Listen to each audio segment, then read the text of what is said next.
This happened last fall while I was working in a small town in northern Pennsylvania. I do commercial refrigeration repair, and at that time I was being sent out to different grocery stores and restaurants in smaller areas because we were short-staffed.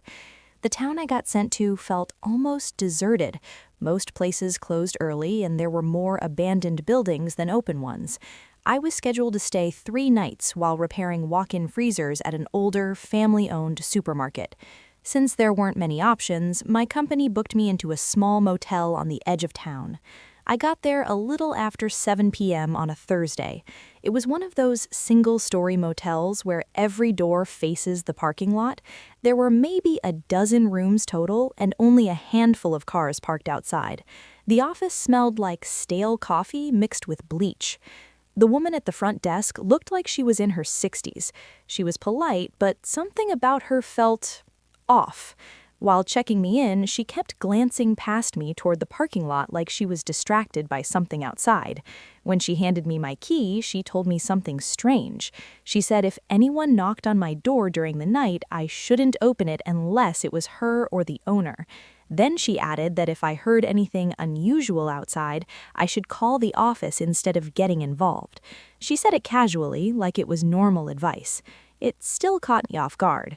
I asked if the area was dangerous, and she just said there were sometimes drifters around who would ask guests for money. It felt like an odd thing to say to someone who had just arrived, but I was tired and didn't think too much about it. My room was near the end of the building, second to last. Inside, it was clean, but definitely worn down. There were cigarette burns on the dresser, and the carpet had a few dark stains. I dropped my bag, went to grab food from a gas station down the road, and came back around 8. As I walked toward my room, I noticed a man sitting in an older, dark green pickup truck parked a couple spaces away from mine. The engine was running, but the headlights were off. It was too dark to clearly see his face, but what stood out was the way he didn't react when I walked by. He just sat there, completely still, both hands on the steering wheel. I assumed he was waiting for someone. I went inside and spent about an hour eating food and watching random stuff on my phone. Around 10:30, I took a shower and got into bed. About 20 minutes later, I heard footsteps outside my room. At first, it didn't bother me. Other people were staying there. But then the footsteps stopped right outside my door. I waited, expecting to hear a key or a knock on a nearby room. Nothing. After about 15 seconds, the footsteps continued past my door. Then, about a minute later, I heard them again, slowly coming back. They stopped outside my door a second time. No knock, no movement, just silence. Then they walked away again. I got up and checked through the peephole, but there was no one there. I figured it was probably someone confused or drunk trying to find their room. A little after 11, just as I was starting to fall asleep, someone knocked on my door. I stayed still. Then the same knock came again. Same pattern. I got up quietly and looked through the peephole again. No one. The walkway was empty. That's when I started feeling uneasy. I stood there for a bit, then checked the lock again, even though I knew it was already secure. As I turned back toward the bed, I noticed something.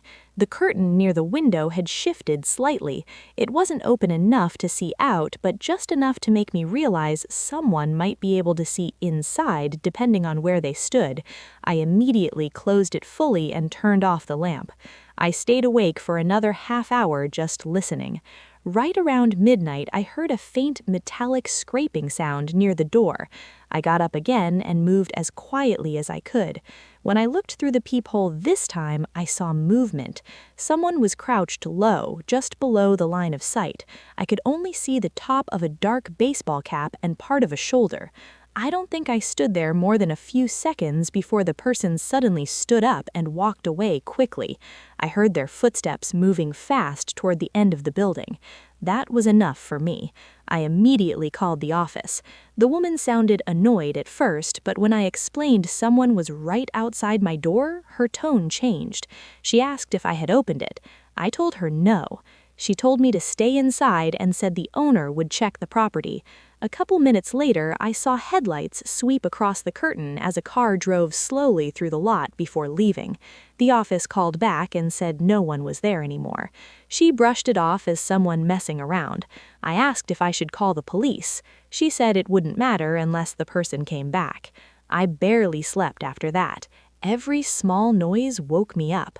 Sometime around 3 a.m., I finally passed out.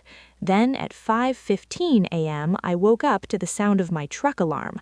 I jumped out of bed and carefully looked out the window without moving the curtain too much. There was a man standing at my truck. The driver's door was partially open. He was tall, wearing a dark jacket and a hat. I couldn't see his face.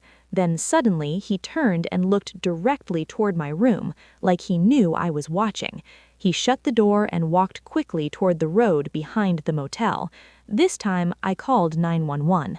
Police showed up about 15 minutes later. They checked my truck, but nothing had been taken. One officer asked if I was sure I locked it. I knew I had.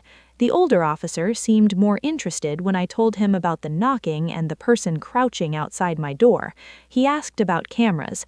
The motel only had one in the office and one facing the front entrance, nothing covering my side. Before leaving, the older officer told me not to open my door for any reason if it happened again, and to leave as soon as I could in the morning. He said it was probably random, but the look on his face didn't match that. This story started in October 2025. At the time, I was single and decided to download Tinder just to see if I could meet someone. After a bit of swiping, I got a match. Killian liked you back. I remember smiling when I saw that. I opened with something simple, like, "Hey, what's up?" He replied almost immediately, and from there we started talking every day. It quickly turned into constant conversations, morning to night. He told me he was in the military and stationed at a base not too far from where I lived. At first, everything seemed normal, but after a few weeks, his behavior started to change. He became controlling, possessive. He'd say things like, "You're mine. If I can't have you, no one can." Sometimes he'd go even further. "If you block me or unadd me, I'll kill you." The scary part was, we weren't even dating. Those weren't jokes. There was no humor in how he said them. Then one day in December, he just disappeared. He removed me on Snapchat without warning. I didn't think too much of it. Honestly, I felt relieved. I moved on with my life. Then, a few days ago, he added me again. The moment I saw his name, I remembered everything he had said. Instead of ignoring it, I added him back. I didn't want to risk making him angry. He sent me a snap almost immediately. "I've been thinking about your smile for 8 weeks. I keep wondering what we could have been if I didn't let my dark thoughts take over." I didn't know what to say, so I kept it simple. "That's cute." I wasn't interested. I was careful. I was scared of setting him off. We started talking again, but this time it felt completely different. It didn't feel casual. It felt like I was being watched. He acted like we were already in a relationship, constantly asking where I was, who I was with, what I was doing. Then he started asking me to turn on my Snapchat location. He said it was so he could make sure I was safe. I refused. Something about it felt wrong. Thursday night last week, I was out with a friend. We were just driving around and hanging out until about 1 a.m. He dropped me off at home. We said goodbye, and I walked down the alley toward my house. I never gave Killian my address, not once. As I was walking, I noticed a man standing ahead. At first, I didn't think anything of it. Then he said my name. I froze. I didn't recognize him. "Yeah, who's asking?" I said. Then he stepped forward just enough for me to see his face. My heart dropped. It was him. Instantly, my body reacted. Cold sweat, shaking, panic hitting all at once. Before I could even react, he grabbed me by the neck and slammed my head hard against the wall. Everything went blurry for a second. He held me there, staring into my face. "Who were you with? Why are you out this late? Was it a guy?" His grip tightened around my throat. I couldn't breathe. Tears filled my eyes as I struggled to get air.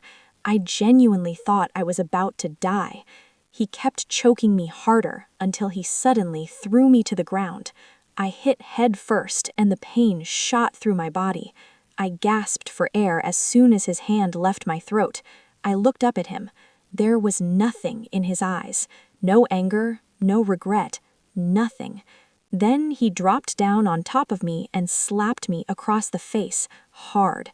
I brought my hand up instinctively, but before I could do anything else, he started choking me again, tighter this time. Everything started fading. I remember looking up at the sky. It was completely dark.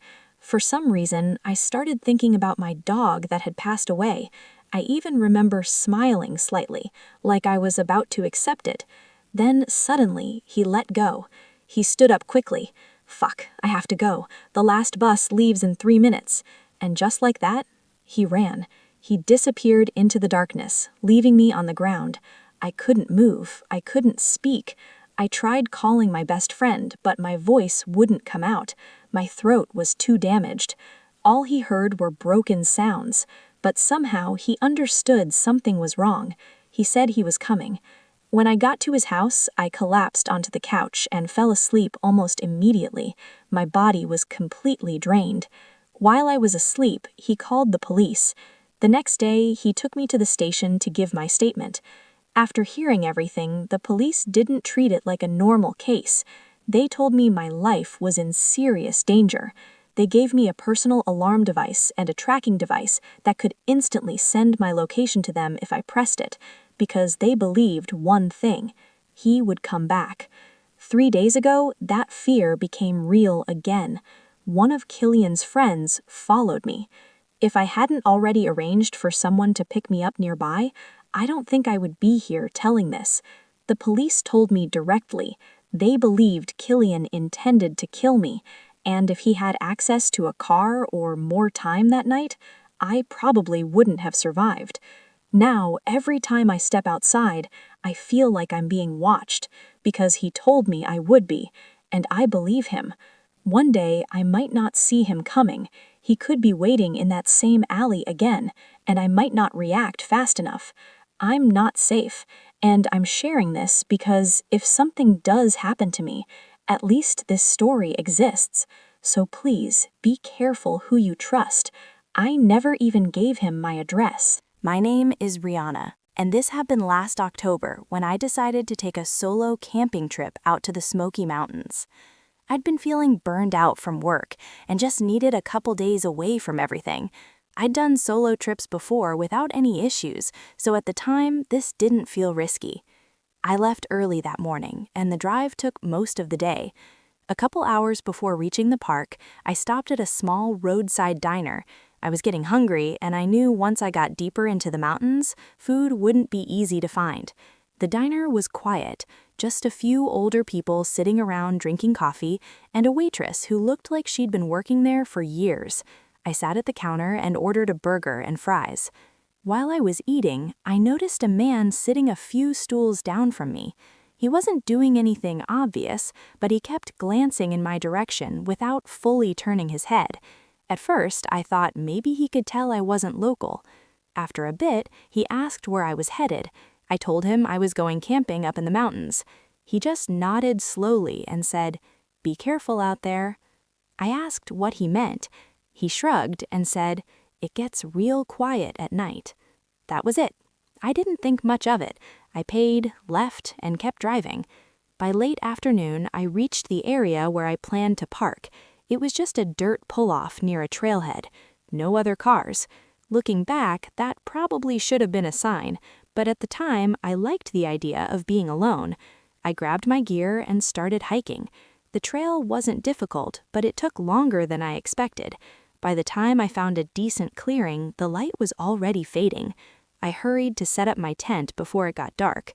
Once everything was ready, the woods had that dim gray tone right before night fully sets in. I gathered some sticks and started a small fire. At first, it felt peaceful. I made some s'mores and just listened to the normal sounds: bugs, wind moving through the trees. Then, after about half an hour, I heard something different. Footsteps. Not animals. Human footsteps moving through the leaves. I looked up. About 30 or 40 feet away, there was a man standing between the trees. He was facing me. I couldn't make out his face clearly in the low light, but I could tell he was watching. I called out, asking if he was okay. He stepped slightly closer into the edge of the firelight. "Hello," he said. Just that one word. Nothing else. I asked if he was camping nearby. Instead of answering, he asked me a question. "Are you out here alone?" That made my stomach drop. I paused, then I lied. I told him my friends were on their way. They weren't. I didn't have anything to defend myself, and I figured sounding like I wasn't alone was my best option. He nodded slowly, like he accepted that. Then he turned and walked back into the woods without another word. I watched him the entire time. As he got farther away, he blended into the darkness between the trees. Right before disappearing completely, he stopped. Then he turned back toward me, just standing there again, watching. I got the feeling he didn't think I could still see him, but I could barely make out his outline. He stayed there for what felt like minutes. I didn't want him to know I was watching, so I looked down at my phone. My whole body felt tense. I didn't feel safe going into my tent while he was still out there. Eventually, when I looked back up, he was gone. I stayed by the fire another 20 or 30 minutes, listening carefully. Nothing. But I didn't feel relaxed anymore. I finally put out the fire and went into my tent. I kept telling myself I was overreacting, that he was probably just another camper, but I never fully settled down. About an hour later, I heard footsteps again. This time they were much closer. I could hear them moving slowly around my campsite, circling my tent, leaves crunching in a steady loop. Then they stopped, right outside. Everything went silent. I didn't even realize I was holding my breath. I didn't know if someone was standing inches away from the tent or if my mind was playing tricks on me. Then I heard it. A man exhaling right outside. Not loud, just a slow breath, like someone standing still. I don't think he was trying to make noise. I think I was just so focused that I caught it. Every instinct told me not to move. If he knew I was awake, I didn't know what he'd do. So I stayed completely still, pretending to be asleep.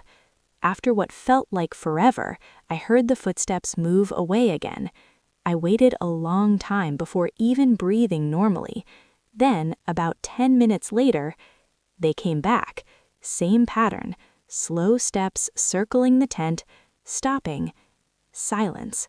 This kept happening for hours. Sometimes the steps would fade off into the distance, and I'd think he finally left. Then they'd return again. Either he was leaving and coming back, or he was standing somewhere in the trees, watching me, coming closer whenever he wanted. At one point, I started thinking, it didn't sound like just one person anymore. I can't explain why. Maybe it was just fear, but something felt different. Eventually, I noticed the inside of my tent getting lighter. Morning. I had been awake the entire night. As soon as there was enough light, I decided I was leaving. I didn't eat, didn't pack properly. I just started shoving things into my bag as fast as I could. My hands were shaking. When I finally zipped the tent and stepped outside, I heard it immediately. Multiple sets of footsteps running through the woods. Not one, several, moving fast away from me. I couldn't see anyone, but I could clearly hear more than one person. That's when I knew I hadn't imagined anything. I didn't finish packing. I grabbed what I could carry and started moving back toward the trail, half jogging. I kept expecting to hear someone behind me, but I didn't. Eventually, I made it back to my car, locked the doors, and just sat there trying to calm down. At some point, I must have fallen asleep. When I woke, the sun was high in the sky. Part of me tried to rationalize it. Maybe it was just other campers messing around. Since it was daylight, I even considered going back for the rest of my gear. So I did. When I reached the spot where my campsite had been, I stopped. Everything was gone. My tent, my sleeping bag, my cooking supplies, all of it, gone. The only thing left was the burnt circle of ashes from my fire. I looked around thinking maybe I had the wrong location, but I didn't. Everything matched. The trees, the rocks, the layout. Someone had taken everything. There was no trash, no signs of struggle, just empty ground, like I never been there. I didn't stay. I turned around and walked straight back to my car. I didn't report it, didn't try to recover anything. At that point, none of it mattered. I drove straight home that same day, and since then, I've never gone camping alone again. Sometimes I still think about that night, how many people were actually out there, and how close they were, while I lay there pretending to be asleep.